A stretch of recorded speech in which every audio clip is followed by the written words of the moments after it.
pristop njihov? So dovzetni do tujcev? To pa marsikoga preseneti. Izredno najbolj pohvalne besede pravzaprav o Turkih. Hvala. Ker vsi ljudje, torej večina teh ljudstev tam na vzhodu so včasih kar malo preveč vsiljivi nekateri, no, pa s tem ne mislim kaj slabega, ampak včasih, posebno če prideš v Indijo, si kar malo se čudno počutiš, ko te vsi napadajo z vseh strani z raznimi ponudbami. Turki so pa zelo tako prvič ponosni, ker kakšne druge, pa da ne bom rekel koga, lahko mirno pošiljaš nekam, pa ne bojo čisto nič prizadeti in bo še vedno tekli za tabo. Pri Turkih pa ni tako. Prvič niso pretirano vsiljivi, malo že, tu morajo biti, če hočejo kaj prodati. Ampak zelo tako, solidni pravzaprav. Prijazni, uslužni, tudi kar precej govorijo vsa angleščina, če že ne, tudi nemščina precej. Se pravi, se da sporazumeti v tujih jezikih? Ja, kar lepo, ja. No, dobro, ne ravno povsod, če si v kakšni manjši vasi, potem praktično ni nikogar, ampak se že nekako prebijaš in pač malo sporočiš čisto, kar bi rad. Turčijo zelo priporočam. Kaj pa, kar se tiče samega barantanja, prej smo rekli, da se da zbarantati, zbiti ceno.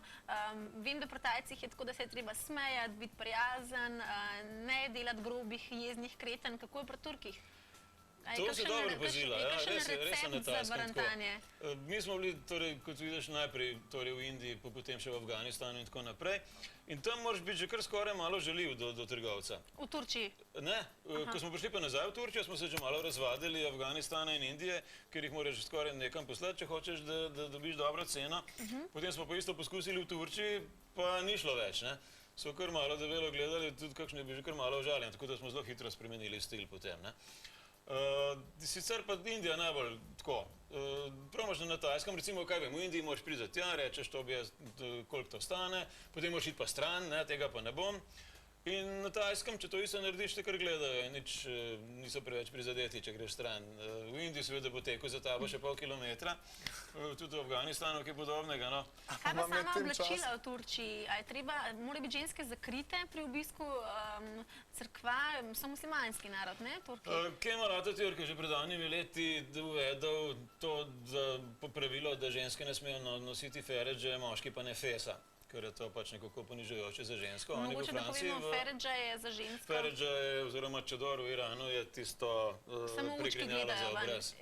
S tem, da v Iranu pa ne nosijo tazga čadorja, ampak je vas obraz zunaj in še marsikje. Najhujši so pa v Afganistanu, pa v Pakistanu. Tam je pokrito popolnoma vse, samo pred očmi je malo mrežice, tako da ona ven vidi, ti noter pa ne. Pa v Alžiriji imajo zanimivo, to bomo pa tudi enkrat pogledali, mogoče danes teden. Imajo poporočene ženske pravilo, da nosijo ruto, ampak samo eno oko lahko gleda ven. Bog ne da obe očesi, samo eno oko. Turkinje pa jim ni treba nositi zdaj pokrivati. Imaš si kakšna nosi. Še nosijo. Takrat, ko je Atatürk to uvedel, takrat so nehale povsod nositi, tudi ko smo prvič bili, pač so praktično skoraj nikjer nisi videl. Zdaj pa že spet nosijo. Homeini je to zakrivil. Homeini je precejšno muslimansko revolucijo povzročil. Tudi pri nas v Bosni, recimo, pri nas, ali pa pri nas v Sloveniji, recimo. V naših državah bivših se to ni nekako niti prijelo. Ampak zdaj se dosti bolj pozna, kot se pa pred letom 90. Tam so muslimani dosti bolj ortodoksni, tudi v Bosni, pa tudi v Sloveniji, kot so bili pa prej. Verjetno, ja, medij ima pač svojo moč in... Ja, pa vojna. Pa vojna, ne. No, zdaj smo se malo zgubili, danes smo namreč pri Turčiji, ne. Kaj pa to, kar gledamo zdaj, ste šli jahat kamele? Ja, tole pa je ena od takih malo bolj hecnih stvari, no. To je pa res prav za turiste, ne. Seboj smo imeli tudi eno gospod, ki ni bila tako grozno mlada, no. In ni pa še bila na kameli v življenju in je rekla, da ona pa mora nujno to tudi poskusiti. In se potem naložila na tole nesrečno žival in se malo sprehodila. Ampak, no ja, vse, končno, če si prvič, zakaj pa ne? A pa ste imeli kakšno ponudbo za kakšno zamenjavo? Predvsem je zanimivo to gledati, kako vsa svoja kolena zloži kamela. Namreč ima 2 koleni spredaj, pa 3 kolena zadaj, če vse tiste sklepe prešteješ, tako da se kar zlaga nekaj časa, takrat, ko počepa in ko vstaja. Kaj pa ponudbe? Pardon. Menjava. To sem hotel vprašati, ker ponavadi je tako, če imaš lepo žensko zraven sebe, je takoj 12 kamel. Ali pa 10 kamel. To pa skoraj ni muslimanske države, ker se ne bi zabavali na ta račun. Če bi Živa šla z nama, recimo, kaj vem, nekam, kamorkoli v Arabski. Pa se Živa bi že lahko v Nemčiji, bi že rekli, damo to, tako da Živa je... Ja, pa smo tudi še, sicer jasno, to so bile zelo globoko resne ponudbe, ampak tudi po par milijonov kamel smo že pribarantali za kakšno, ampak seveda ni bilo nobeno. Kaj pa te skale so naravnega izvora, kaj pravzaprav je to? Vse to je Kot popolnoma neki naravno. gradiči izgledajo, ne kot gobe morda.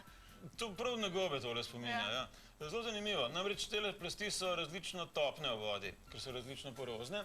In zdaj predstavljaj si recimo, da je tukaj bilo nekoč popolna ravnina. Potem na tej ravnini je ležalo nekaj kamnov. In potem je padal dež, pa je pihal veter, pa sneg je bil včasih, pa tako naprej. In počasi so tisti mehkejši deli pokrajine začeli izginjati.